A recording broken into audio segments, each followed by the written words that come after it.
The Newsday continues here on One News Now Business. I'm Diego Castro. Here are the biggest stories on the economic and corporate fronts.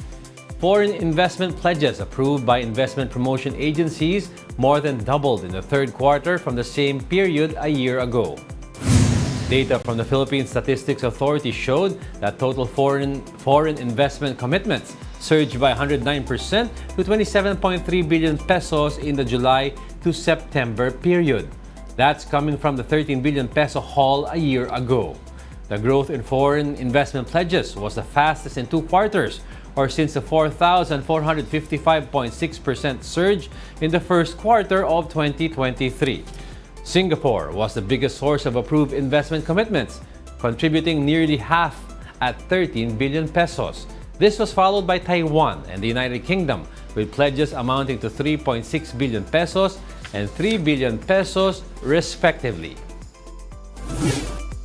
More investment pledges are expected as President Bongbong Marcos aims to use his U.S. trip for the 30th APEC Summit as an opportunity to invite investors to seek more ventures into the Philippines. Marcos Jr. said he will promote the country's exports and discuss the Philippine economic agenda in meetings with businessmen on the sidelines of the summit. The president also expects to sign several deals covering priority sectors such as nuclear energy, health sciences, and the use of AI in weather forecasting. Marcos Jr. said he will also engage with economic leaders on various matters during the summit. These include food and energy security, as well as the economic inclusion of micro, small, and medium enterprises. The U.S. APEC theme of creating a sustainable and resilient future for all aligns with our national and economic interest to transform the Philippines towards a sustainable future para ang lahat ng Pilipino ay magkaroon ng matatag, maginhawa at panatag na buhay. Upon arriving in the U.S. today, the president headed straight to meet with the Filipino community in San Francisco. In his speech, the president highlighted the importance of San Francisco as the Philippines' economic link to the United States. Before I meet the leader of the world's largest and most important economic region, I thought that I should first meet with our kababayans here in the Bay Area. My father considered San Francisco as an important city, not only because it is home to a very significant Filipino population, but also because this city has always been the historical, cultural, and economic link of the Philippines to the continental United States. We'll be back with more stories after the break. Keep it here on One News.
You're still watching One News Now. I'm Diego Castro.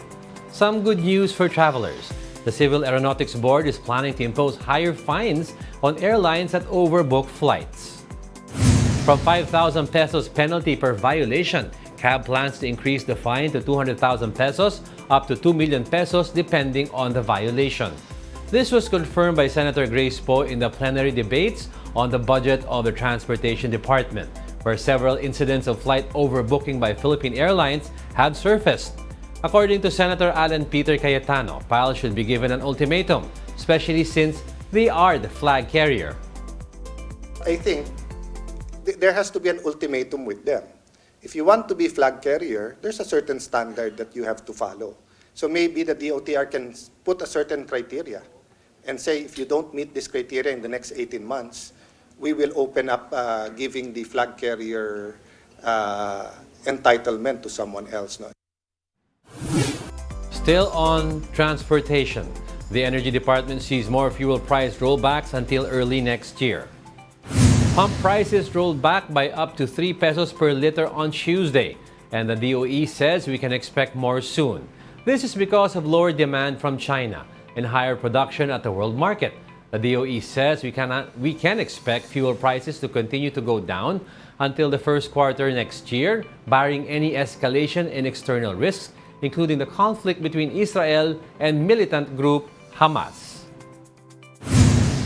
Talagang mukhang tutuloy-tuloy na itong pagbaba unless meron na namang gawin, unless may gagawin na namang pronouncement itong OPEC kung ano-ano namang cut ang gagawin. At kung lumala ang tension. Here are other economic headlines we're keeping our eyes on.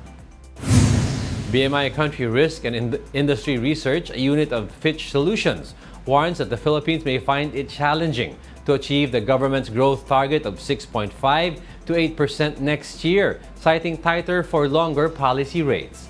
BMI says the higher interest rates may continue to dampen investment activity.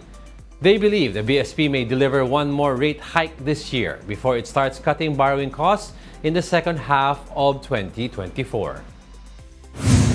The Asian Development Bank approves a $400 million loan to help the Philippines reform its tax policies and boost revenue collection. ADB said the loan will, quote, help the Philippines achieve its medium-term fiscal strategy and finance its post-pandemic economic recovery. Minimum wage earners in 3 more regions in the country are getting an increase in their daily take-home pay. The Labor Department reported that the regional tripartite wages and productivity boards in the Cordillera Administrative Region, Bicol, and Eastern Visayas approved a daily wage increase of 30 pesos. Japan's economy, the world's third largest, shrunk by a worse than expected 0.5% in the third quarter on the back of weakening domestic demand. This contraction, which followed 2 consecutive quarters of growth, was worse than the 0.1% market consensus. And those are the top business stories of the hour. I'm Diego Castro. Join us again at 2 p.m. We are One News, all sides, all the time.